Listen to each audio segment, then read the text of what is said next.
waktu saya ketemu dalil untuk haramnya makan babi, darah dan segala macam yang diharamkan itu, saya kan sering diajarin tiap pagi bangun tidur atau sebelum tidur itu baca Alkitab dulu.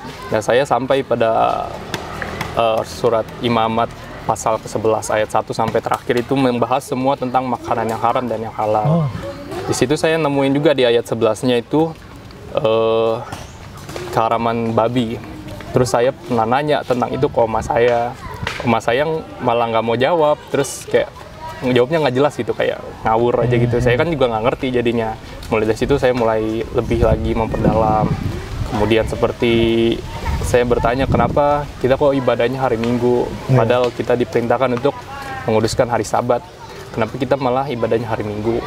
Bismillahirrahmanirrahim. Ya ayyuhalladzina amanu dukhulu fis-silmi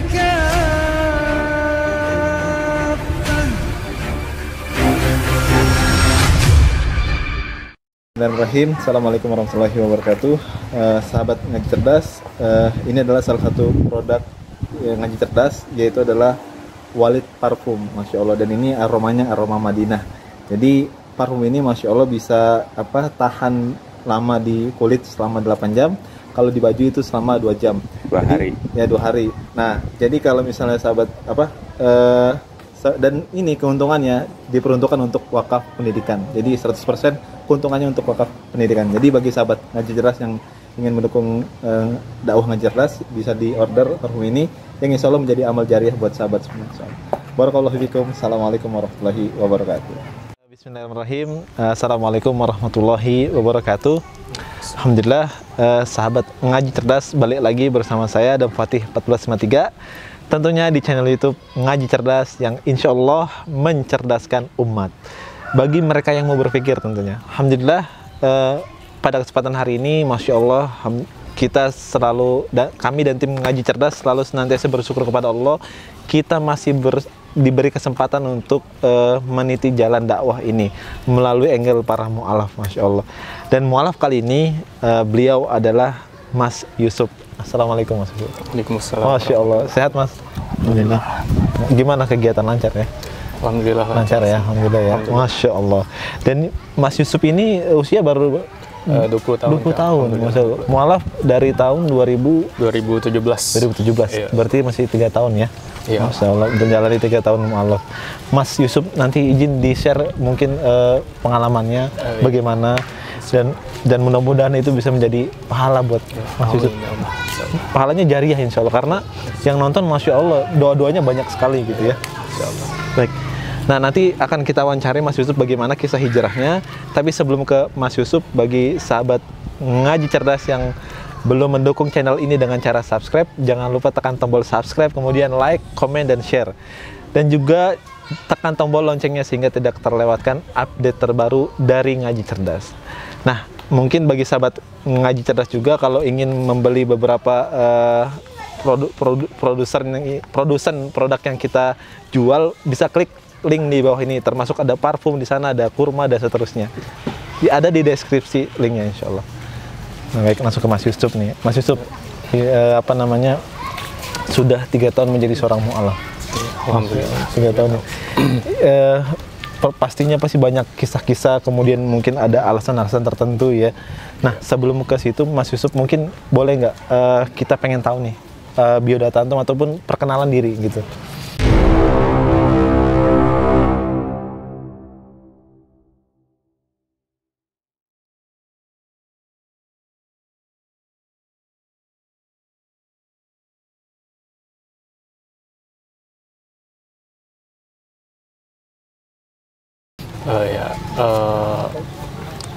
Perkenalkan, nama saya Yusuf.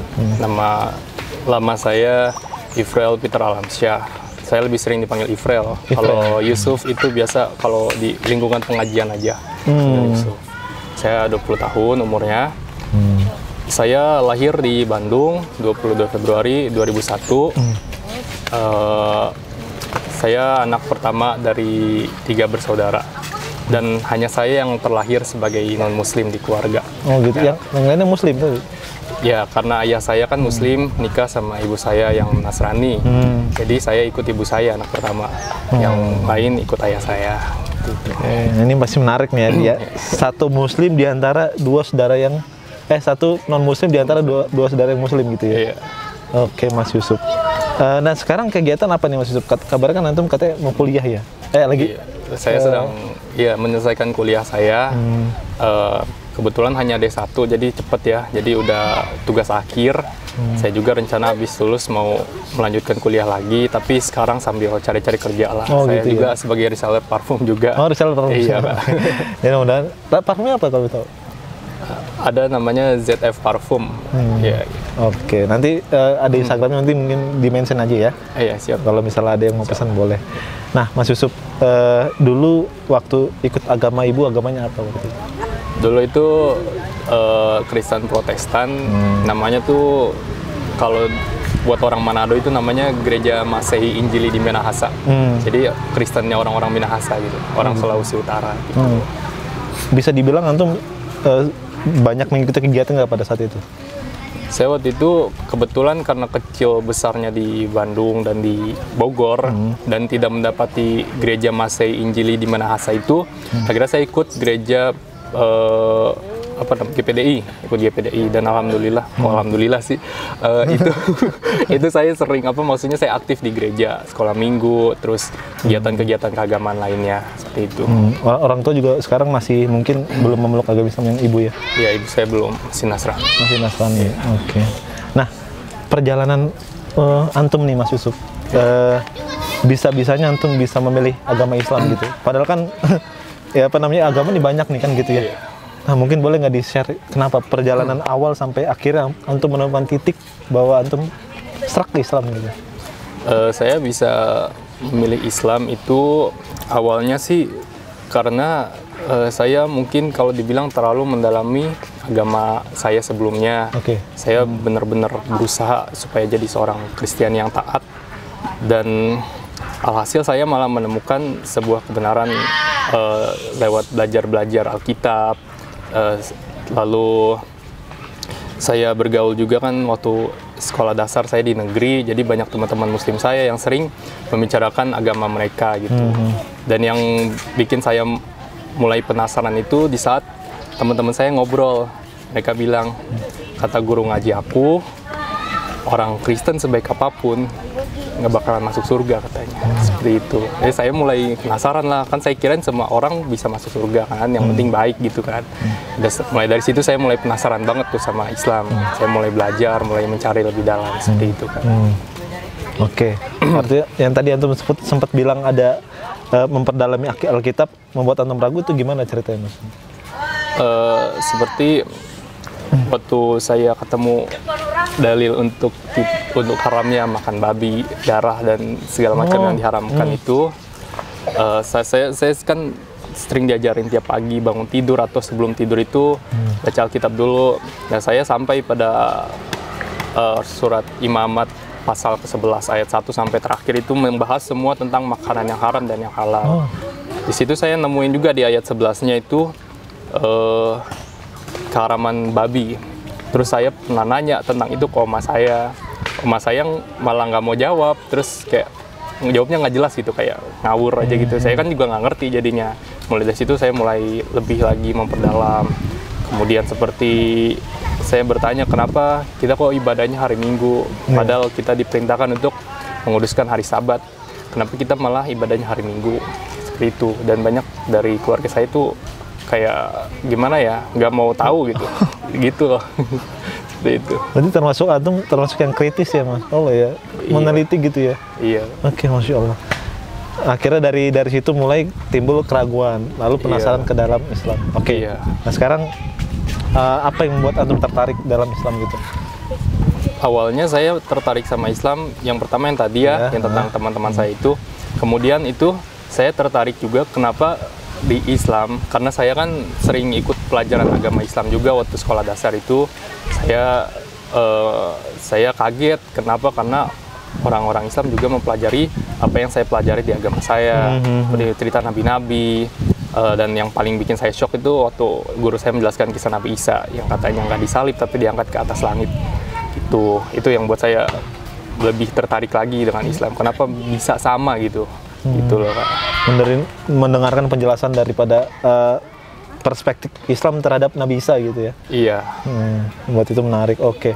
Sampai akhirnya antum bisa syahadat itu gimana ceritanya? Awal-awal. Oh iya. Jadi saya tuh sempat pindah dulu dari sekte Gemim, dari Protestan Pantekosta itu saya sempat pindah ke Advent dulu.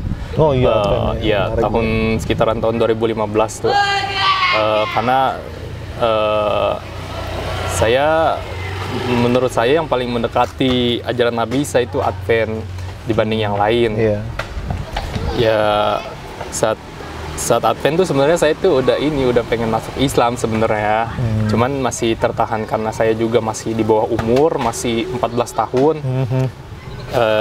Dan waktu itu saya dipindahin ke Manado kan sama ibu saya, dan di sana juga saya susah menemukan lingkungan Islami. Ya saya mau nggak mau saya masuk ke keluarga saya yang Advent, ke lingkungan itu karena itu yang aman sih untuk makanan haram seperti itu. Saya lebih aman di situ, seperti itu, Kak. Sampai ke syahadatnya itu saya sebenarnya udah lama pengen syahadat tuh dari SD.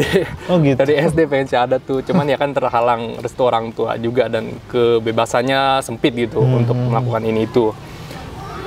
Saya tuh pengen syahadat tuh udah lama banget, dan yang bikin saya makin yakin untuk syahadat itu di saat SMP, karena kakek saya Muslim, saya sering tuh baca-baca tafsir Al-Quran kan, bahasa Indonesianya. Dan satu hari saat saya lagi baca lagi, saya nggak tahu kenapa ya, kayak spontan aja gitu. Saya kan menemukan ayat di Quran Surat Al-Ma'idah, ayat kalau nggak salah 82.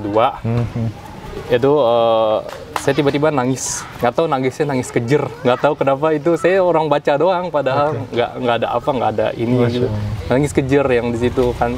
Dibilang kamu akan mendapati orang-orang yang paling keras permusuhannya dengan kamu, yaitu orang-orang Yahudi dan orang-orang musyrik, dan kamu akan mendapati yang paling berkasih sayang dengan kamu, yaitu adalah orang-orang yang bilang diri kami adalah Nasrani gitu kan. Saya nggak tahu itu, saya nangis kejer di situ, nangis banget lah pokoknya. Tanpa saya sadari saya nangis, tuh Kak. Akhirnya 2017 saya mulai yakin, karena 2017 saya udah mulai jarang ke gereja gitu, udah mulai jarang ke gereja karena saya udah ikut keluarga saya yang Islam. Saya udah ini Kak, udah belajar puasa Daud segala macam. Masya Allah. Itu belum syahadat, Mas? Belum syahadat saya. Terus kan saya mikir juga kenapa kayak sia-sia apa yang saya lakuin gitu. Ya udah akhirnya saya setelah pemikiran panjang, maksudnya merenung yang cukup lama, akhirnya saya mutusin itu 27 Agustus 2017 ingat saya, akhirnya saya mutusin untuk syahadat ke masjid. Di masjid? Di Masjid Al-Mutakin, Pondok Sukmajaya Permai. Masya Allah. Perasaan antum ketika syahadat, gimana? Iya, perasaan saya sih gimana ya? Pertama-tama ya saya tadinya kan itu tuh waktu subuh tuh saya minta teman-teman saya temenin. Tuh setelah itu kan teman saya sholat subuh dulu. Saya masih di rumah, ya kan emang dari DKM saya disuruh ikut dulu, tapi kan saya belum ngerti apa-apa kan, nggak ngerti cara sholat, nggak ngerti apa. Udah saya tunggu di rumah, dari situ udah ada godaan-godaan katanya, apa ntar aja ya, abis lulus sekolah, apa udah abis kerja aja. Padahal itu udah udah bilang ke DKM mau syahadat hari itu. Saya kayak godaannya gede banget, kayak udahlah ntar aja kalau udah bebas gitu. Ya udah akhirnya ternyata teman saya nyamperin ke rumah. Ya udah akhirnya godaan itu hilang semua dengan sendirinya. Akhirnya saya masuk masjid. Pertama masuk masjid tuh ngerasa kayak aneh dan kayak diperhatiin banyak banget gitu, kayak nggak tahu ya. Rasanya beda, nggak pernah saya rasain sebelumnya seumur hidup tuh waktu saya masuk ke masjid itu. Ya setelah saya syahadat sih kayak gimana ya, lega, tapi takut juga soal kan ibu saya nggak tahu kan. Saya masih sembunyi-sembunyi, ya takut tapi lega lah gitu sih Kak, perasaan setelah syahadat tuh. Gila. Tapi Masya Allah ya, pas ketika pengucapan itu nggak ada trouble ya maksudnya, lancar ya Mas? Alhamdulillah lancar, ya alhamdulillah, karena emang udah di lingkungan Islam itu sejak lama gitu, jadi udah familiar. Oke, berarti bisa dibilang karena proses antum mencari kebenaran ya. Bisa Iya, dibilang Pak. seperti itu ya. Maksudnya, Iya. Masya Allah. Dan ini memang sangat jarang sekali nih. Ya, alhamdulillah. Alhamdulillah ya. Baik, apa namanya? Kan mungkin perlu juga untuk mungkin memantapkan lagi nih tentang bahwa Islam itu benar-benar agama yang satu-satu dipilih. Nah, banyak orang di luar sana mungkin mengatakan kayaknya Islam nggak masuk akal deh. Nah, kemarin sempat kita teleponan nih, Masya Allah ya. Iya, Om. Antum bilang bahwa Islam yang paling masuk akal. Nah, boleh nggak di-share ke kita dan sahabat ngaji jelas? Menurut antum apa yang membuat Islam masuk akal? Karena konsep ketuhanannya jelas, satu ya satu gitu. Dan setelah saya kan juga nggak pelajarin cuma satu atau dua agama. Alhamdulillah saya Allah kasih kemampuan untuk belajar agama lain. Iya. Allah kasih kesempatan untuk belajar itu. Dan semua agama juga, bahkan ya sistem kepercayaan masyarakat seperti sistem kepercayaan masyarakat Sunda atau Jawa itu, bahkan Hindu, Buddha itu mereka tetap mempercayai adanya Tuhan yang satu. Dan itu saya yakin karena saya juga pernah dikasih tahu sama guru saya kalau setiap nabi dan rasul yang diutus itu hanya membawakan agama Islam yang mengesahkan Allah Ta'ala gitu. Dan ya memang mereka juga mempunyai konsep ketuhanan walaupun sudah tercemar, tapi mereka tetap memiliki satu Tuhan yang Maha Esa. Mereka bilangnya kayak seperti Sang Hyang Tunggal atau Sang Hyang Widi yang seperti itu. Mereka kan tetap percaya Tuhan yang Maha Esa gitu. Dan itu masuk akal di saya, dan itu semua sudah disempurnakan sama datangnya Islam seperti itu, Kak. Masya Allah ya. Dari konsep ketuhanan yang masuk akal berarti ya. Berarti kalau di logika kan berarti masuk ya akal Islam Iya. ya. Masya Masuk akal Allah. banget. Dari konsep ketuhanan. Nah, Mas Yusuf, tentunya kan ketika menjadi seorang Muslim kan pasti kan apa namanya perlu penetrasi kembali terhadap ibadah nih. Iya. Nah, ini gimana? Boleh nggak share sedikit apa yang antum merasakan ketika antum beribadah dan apa bedanya ketika apa namanya antum beribadah di agama yang sebelumnya seperti itu? Untuk waktu saya beribadah setelah saya menjadi orang Islam, yang pertama saya rasain pertama kali sholat jamaah tuh ya. Wah, Masya Allah. Saya pertama kali sholat jamaah tuh pertama wudhu aja deh, itu rasanya enak banget, nggak tahu kenapa. Terus waktu saya mulai sholat jamaah sama jamaah lain di masjid, saya nggak tahu kayak saya di beneran diperhatiin sama Allah gitu. Saya beneran kayak dilihat banget gitu. Saya itu sensasi paling nikmat yang pernah saya rasakan dalam hidup saya. Nggak pernah saya sebelumnya ngerasain kayak gitu. Kalau waktu masih Kristen itu, saya ngerasain kayak ya berusaha untuk enak tapi takut, nggak tahu ada rasa takut yang besar banget di situ. Waktu saya beribadah sebagai seorang Nasrani, itu saya lebih besar rasa takut daripada kelezatan dalam ibadah itu, Kak. Oke. Dan apalagi Islam tuh kayak ngatur semuanya gitu ya. Nah, Iya. pandangan antum kan Islam kan mengatur nih dari tidur sampai tidur lagi. Iya. Apa namanya menurut antum tuh berat nggak gitu? Menurut saya nggak berat sih ya. Ya asal gimana kita ikhlas aja. Karena kan kita memang sebagai manusia itu diciptakan bukan untuk apa ya, di dunia bukan untuk senang-senang, tapi untuk ibadah. Cuma untuk ibadah Allah ciptain kita. Gitu loh, Kak. Jadi ya semua yang kita lakuin ini harusnya bernilai ibadah di sisi Allah gitu, harusnya kalau kita mau gitu. Iya. Dan kita nggak akan ngerasa itu sebuah beban jika kita ikhlas ngerjainnya gitu. Masya Allah. Dan hebatnya ketika kita melakukan segala sesuatu karena ibadah, dapat pahala, keren ya. Iya, kita dapat Masya Allah ganjaran. ya. Dapat ganjaran ya.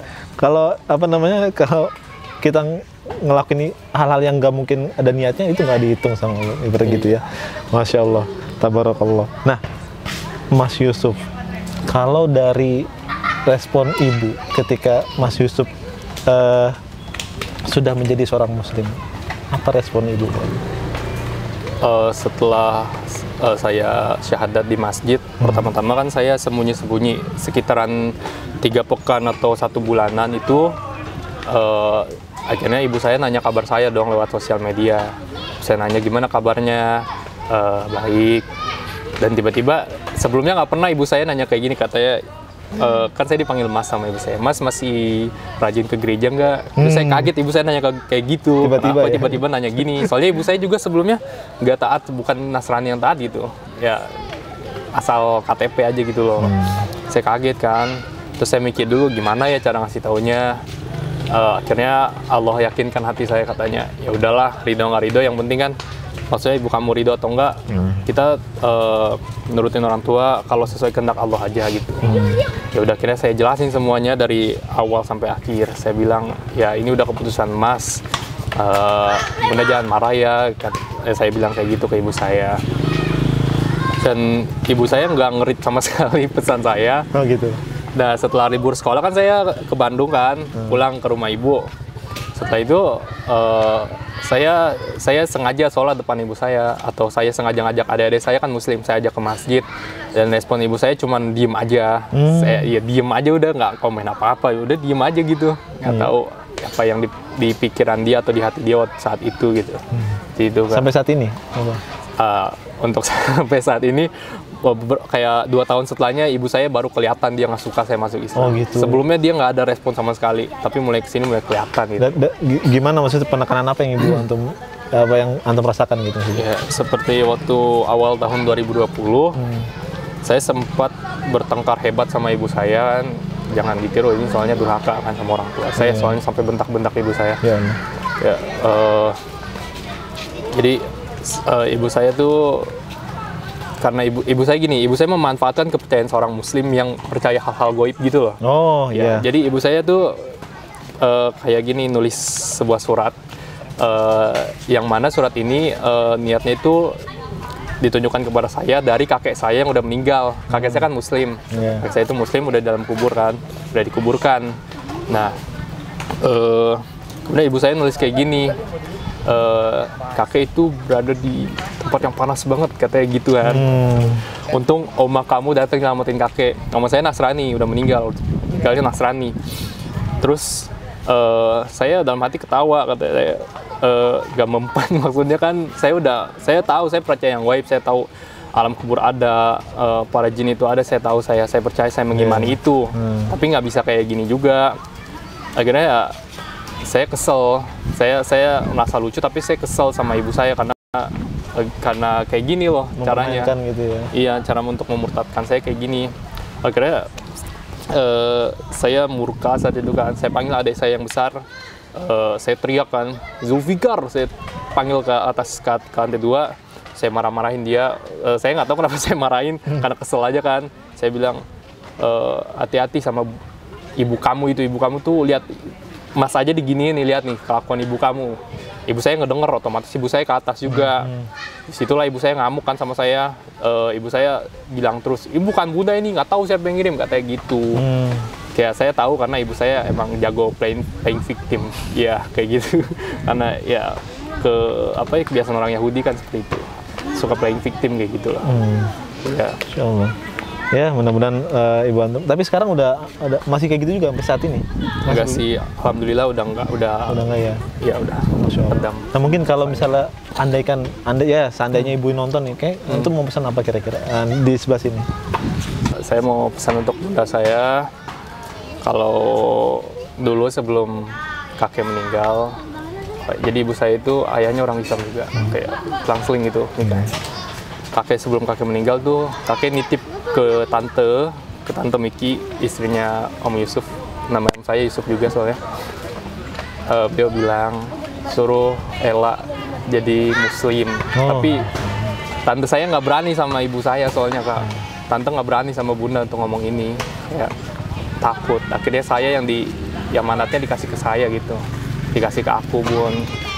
Ya serah bunda sih, kan keputusan bunda. Mas juga nggak bisa maksa, Mas juga nggak mau dipaksa sama bunda untuk jadi orang Kristen lagi, dan Mas juga nggak mau maksa bunda gitu.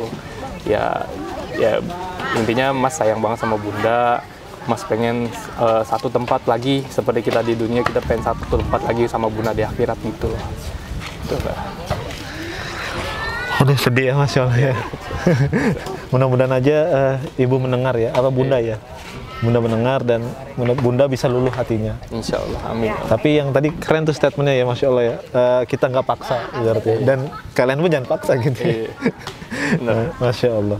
Baik, nah sekarang agak cair nih pertanyaannya nih, Mas Yusuf. Sekarang untuk belajar ngaji gimana? Maksudnya siapa gurunya di mana? Kemudian apa yang sudah dipelajari seperti itu? Untuk belajar ngaji, waktu pertama saya masuk Islam, saya ngaji masih pindah-pindah lah, nggak ada guru tetap gitu. Di mana aja ada kajian saya ikutin gitu kan. Hampir masuk firqah yang salah juga waktu itu. Iya. Alhamdulillah sekarang udah dapat guru baru, gurunya udah tetap ada di Citayam. Guru saya namanya, saya manggilnya beliau menuntut ilmu waktu itu di Sudan, di Afrika. Sama ada satu lagi guru saya, Syekh. Alhamdulillah saya udah belajar bersama beliau berdua, belajar Quran sama Syekh. Alhamdulillah udah mulai lancar, walaupun nggak terlalu lancar lah, walaupun masih rada putus-putus kalau baca gitu. Tapi sudah lebih baik dari sebelumnya. Seperti itu kan. Ada sekarang sudah hafal berapa juz kalau bisa? Aduh, belum sampai juz, saya masih ya masih surat-surat pendek ya. Pendek lah. Ya. Masya Allah. Insya Allah. Tapi mudah ya, Al-Quran mudah nggak? Alhamdulillah mudah Kak. Mudah ya. Mudah. Berarti kalau ada orang yang bilang sulit baca Al-Quran, nah ini harusnya belajar ya, harusnya Ya, dari. harusnya belajar. Ya, tergantung niat dari awal juga sih. Niatnya emang harus karena Allah Ta'ala gitu. Biar Allah mudahin juga. Masya Allah. Masya Allah. Luar biasa nih, saya terinspirasi nih dari Mas Yusuf. Masya Allah. Masya Allah ya. Oke, Mas Yusuf, apa namanya, tentang ini nih, toleransi Mas Yusuf. Antum kan mungkin bisa udah berinteraksi sama keluarga. Banyak orang yang di luar sana mungkin, ataupun bukan di luar sana ya, tapi untuk edukasi buat kita semua nih, kaum muslimin, arti toleransi gitu. Bagaimana antum beradaptasi dengan orang tua, dengan keyakinan tertentu seperti kayak Natal gitu. Nah, itu gimana tanggapan Mas Yusuf? Iya. Sebentar lagi kan Natal nih ya. Iya. Terus juga banyak banget oknum umat muslim yang mencari jalan untuk bilang boleh akan hal itu gitu. Ya gini ya, saya pernah tahu dari sebuah postingan dan dari teman saya juga bilang kayak gini. Toleransi itu adalah di saat kita duduk berdua, saya minum kopi, kamu minum teh, dan kita menikmati minuman kita masing-masing tanpa harus mencampurkan teh kamu ke kopi saya dan kopi saya ke teh kamu gitu. Jadi masing-masing, tapi kita masih bisa saling ngobrol, saling berdampingan seperti itu. Masya Allah. Dan begitu pun ketika antum berinteraksi sama keluarga itu. Iya, waktu Natal saya nggak pernah ngomong gitu semenjak saya mualaf, saya nggak pernah ngucapin selamat hari raya ke ibu saya. Dan ibu saya juga nggak ngucapin ke saya, dan saya juga mikir lagian kalau kalian nggak ngucapin ke saya juga saya nggak untung dan saya juga nggak bakalan rugi itu. Dan sebaliknya mungkin. Iya, sebaliknya juga seperti itu. Ya kayak udahlah, ngapain sih masa gitu. Gitu. Jadi kita nggak perlu ribut tentang yang seperti ini ya gitu ya. Iya. Padahal mah nggak usah sih. Kita nggak bakal untung dan nggak bakal rugi juga. Gitu. Masya Allah. Dan ini mungkin harusnya jadi pelajaran buat kita semua, terkhusus ini adalah edukasi buat kaum muslimin yang dimana mereka masih mencari-cari gitu. Apakah boleh, apakah enggak? Sini sudah jelas ya. Iya, sudah ini kan jelas. permasalahan akidah gitu ya. Dan ini langsung terhadap orang yang berpengalaman langsung. Nah, Masya Allah, terhadap keluarganya yang masih non muslim. Paling indah itu tadi benar, membiarkan kepercayaan mereka dengan percayaan masing-masing, dan jangan paksa kita untuk ya Masya Allah, lakum dinukum waliyadin. Nah, sekarang tentang ini Mas Yusuf, tentang Islam kafah. Nah, ini pendapatnya bagaimana atau tanggapannya bagaimana? Banyak orang mungkin teman-teman kita yang belum yang perlu edukasi tambahan lagi menjadi muslim yang secara kafah. Dari tanggapan sendiri Mas Yusuf gimana? Cara menjadi muslim secara kafah itu kan menjalankan syariat Islam dengan sepenuhnya gitu. Ya harusnya kita gimana ya, sebagai seorang muslim harusnya kita tunduk akan perintah-perintah Allah, akan hukum-hukum Allah. Karena kita ciptakan sama Allah untuk beribadah, dan ini semua yang ada di sini itu semua itu karena izin Allah semua. Karena kalau Allah nggak ngizinin, kita nggak bakalan kayak gini sampai sekarang. Dan ya jika masih ada yang menolak seperti itu, ya gimana ya, saya cuma bisa berdoa aja sih. Ya saya juga nggak bisa maksa, dan semoga Allah beri hidayah kepada kalian. Masya Allah.